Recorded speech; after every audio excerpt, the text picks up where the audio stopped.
Mobile टीव्हीमुळे तरुण पिढी बर्बाद होण्याची वेळ आली आहे। ज्ञान, विज्ञान, संस्कार घेतले तरी चांगला समाज घडू शकतो, असं प्रतिपादन अनिल प्रधान या शिक्षकांनी केले। कोल्हापूर जिल्हा हुपरी विभागातील भंते नागरत्न सभागृहात नागपूर बुद्धविहार समन्वय समितीतर्फे कोल्हापुरात पाली भाषा प्रसार परीक्षा घेण्यात आली होती। गुणवत्ता यादीत आलेल्या व्यक्तींचा सन्मान करण्यात आला। अध्यक्षस्थानी प्रमोद हुपरीकर होते। प्रमुख पाहुणे म्हणून माजी मुख्याध्यापक वसंतराव खांडेकर, सामाजिक कार्यकर्ते संजय कांबळे उपस्थित होते। सर्वप्रथम पंचशील त्रिशरण व बुद्ध वंदना घेण्यात आली। त्यानंतर उपस्थित मान्यवरांचा सत्कार करण्यात आला। यावेळी सरनोबतवाडीतील प्रबुद्ध अभ्यासिकाच्या विद्यार्थ्यांनी पाली भाषेतील संविधान म्हटले। आज हुपरी या ठिकाणी समन्वय समितीमार्फत बौद्ध समन्वय समितीमार्फत जी काही प्रचार सभा पालीच्या संदर्भातला कार्यक्रम होता, या कार्यक्रमासाठी उपस्थित सर्वजण, यामध्ये मला एवढं सांगावंसं वाटतं की आपली जी भविष्यातली जी पिढी आहे, जी लहान मुलं आहेत, त्या लहान मुलांच्यावरती ज्ञान, विज्ञान आणि सुसंस्कार अशी घडणारी पिढी जर आपल्याला घडवायची असेल तर आपल्याला गावोगावी अभ्यासिका सुरू करणं काळाची गरज आहे। कारण जर अभ्यासिका सुरू केली तर त्याच्यातूनच आपल्याला धम्म रुजवता येईल। आणि असं म्हटलं जातं की या ठिकाणी शिक्षणातून विहार आणि विहारातून धम्मालय जर बनलं तर निश्चितच आपली भावी पिढी एक उत्कृष्ट बनेल आणि एक चांगले अधिकारी त्याच्यातून निर्माण होतील। आणि ही काळाची गरज आहे आणि प्रत्येक समाजातील अशा शिक्षकांनी जर ह्याच्यामध्ये जर महत्त्वाची भूमिका वठवली तर समाज निश्चितच आपल्या एका वेगळ्या दिशेने वाटचाल करेल, याच्यामध्ये काय दुमत ठरणार नाही।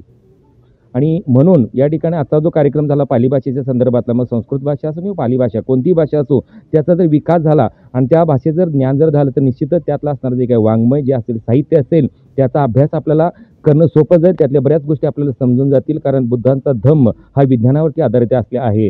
आणि आज काळाची गरज आहे ती म्हणजे लहान मुलांच्यावरती संस्कार टाकणं। कारण का तर आजची जी मुलं आहेत ती केवळ आणि केवळ मोबाईलमध्ये अडकलेले आहेत। मग त्या इंस्टाग्रामच्या रील्स असेल म्हणा, व्हॉट्सअप असेल, ट्विटर असेल, ह्या सगळ्या गोष्टीमध्ये ही पिढी काय झालेली वाचनापासून दूर होत चाललेली आहे। आणि वाचाल तर वाचाल, त्याचबरोबर ज्ञान हेच गुरु हे जे म्हटलं जातं ते प्रत्यक्ष जर आपल्याला आणायचं असेल, एक संस्कारक्षम जर आपल्याला पिढी घडवायची असेल तर वाचनाच्या प्रवाहात जर त्यांना आणायचा असेल आपल्याला या ठिकाणी, तर अशा प्रकारे दररोज आपले विहार आपली उघडी राहिली पाहिजे। 365 दिवस जर आपलं विहार ज्या अर्थी ओपन राहील किंवा उघड राहील त्याच वेळा आपल्याला खऱ्या अर्थानं त्या समाजाशी नाळ जोडून आपण त्या समाजाची प्रगती आपण घडवून आणू शकतो, एवढंच मला या ठिकाणी सांगायचं आहे। सध्या जर पाहिलं तर आपल्या प्रत्येक गावामध्ये बुद्ध विहार आहेत, पण ही जी बुद्ध विहार आहेत ती खरं तर ओस पडलेली दिसत आहेत असं म्हणावं लागेल। त्यामुळं ह्या बुद्ध विहारामध्ये बौद्ध लोकांनी आणि इतरांनी पण आलं पाहिजे। यासाठी आता बुद्ध विहार समितीने नवीन नवीन उपक्रम ठेवले पाहिजेत। त्यामध्ये खास करून एक नवीन उपक्रम त्यामध्ये ठेवला पाहिजे, तो म्हणजे पाली भाषेचा प्रचार आणि प्रचार करण्यासाठी बुद्ध विहारामध्ये पाली भाषा शिकवली गेली पाहिजे। त्याचबरोबर अभ्यासिका सुरू करायला पाहिजे, स्पर्धा परीक्षा मार्गदर्शन केंद्र सुरू करायला पाहिजे, जेणेकरून काय होईल की आपल्या बहुजन समाजातील मुलं जे आहेत जास्तीत जास्त शिक्षणाकडे येतील आणि त्या शिक्षणामधून ती मग खऱ्या अर्थानं प्रबुद्ध भारत करतील। हे करणं अत्यंत गरजेचं आहे असं मला वाटतं। जय भीम। आपल्या महाराष्ट्रामध्ये सर्वरूढ शब्द हा आपल्या समाजामध्ये जो असणारा जे काही आहे तक्क्या, त्याचं रूपांतर प्रत्येकाने त्या विहारामध्ये करावं। कारण बरीच विहार बांधून तशीच पडून आहेत, त्याचा वापर बघितला तर तो आपण सांगूही शकत नाही, अशा प्रकारे त्याचा वापर खेडोखेडे झालेला आहे। मात्र या ठिकाणी मी सांगू इच्छितो की त्या तक्क्याचं स्वरूप हे विहारामध्ये व्हावं, तिथं रोज धम्मवंदना व्हावे। त्याच्या दृष्टिकोनातून समाजातील लहान मुलांना एकत्र करून धम्म रुजवायला पाहिजे, तरच तो धम्म पुढे जाईल आणि त्याचं विहाराचं रूपांतर परत ते विद्यालयातून ते धम्मालय होईल, एवढंच या ठिकाणी मी सांगू इच्छितो। जय भीम। नागपूर जिल्ह्यामध्ये बुद्ध विहार समन्वय समितीच्या वतीने पाली भाषेच्या प्राथमिक परीक्षांचं ज्ञान देणं सुरू आहे। त्यासाठी मी बुद्ध विहार समन्वय समितीच्या कार्यकर्त्यांचं अभिनंदन, आभार व्यक्त करतो। गाव पातळीवरती धम्माचं साहित्य, लिटरेचर पोचलं पाहिजे आणि धम्म सर्वसामान्य जनतेला समजला पाहिजे आणि धम्माचं आचरण झालं पाहिजे, हा या पाठीमागचा मुख्य उद्देश आहे। आणि विहारांची संस्कृती डेव्हलप झाली पाहिजे, हा त्याच्या पुढचा दुसरा उद्देश आहे। तर पाली भाषेच्या परीक्षेला इथून पुढच्या काळामध्ये भरभरून प्रतिसाद जनतेने द्यावा अशी अपेक्षा व्यक्त करतो। हुपरीमध्ये पाली भाषाच्या विद्यार्थ्यांची जी काही परीक्षा झालेली होती त्याचं पारितोषिक वितरण आणि प्रशस्तीपत्र वितरणाचा कार्यक्रम होता। कारण म्हणजे पाली भाषा ही खूप जुनी पाली भाषा असून सुद्धा त्याचा जेवढा संवर्धन आणि विकास व्हायला पाहिजे तेवढा काही झालेला नाही। तर या निमित्तानं ही जी तरुण पिढी जी आहे यांना पाली भाषेचं ज्ञान चांगल्या तऱ्हेनं होऊन पाली भाषा अधिकाधिक विकसित व्हावी हा जो प्रयत्न आहे तो अतिशय स्तुत्य आहे.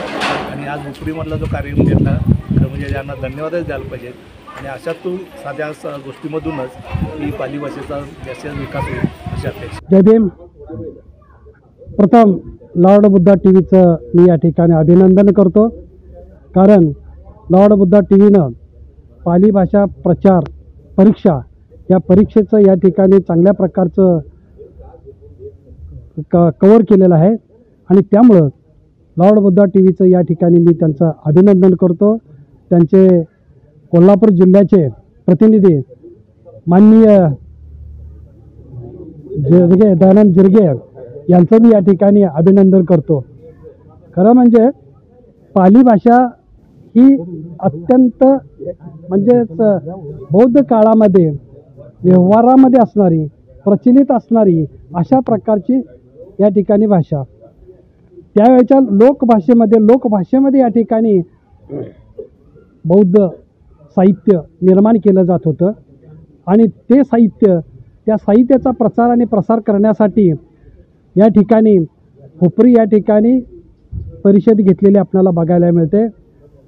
व त्याचप्रमाणे त्या परिषदेमध्ये प्रामुख्यानं की जे या पाली परिषदेमध्ये जे प्रथम द्वितीय तृतीय जे लोक आलेले आहेत त्यांचे या ठिकाणी बक्षीस वितरण समारंभ या ठिकाणी घेतलेला आपल्याला बघायला मिळतो.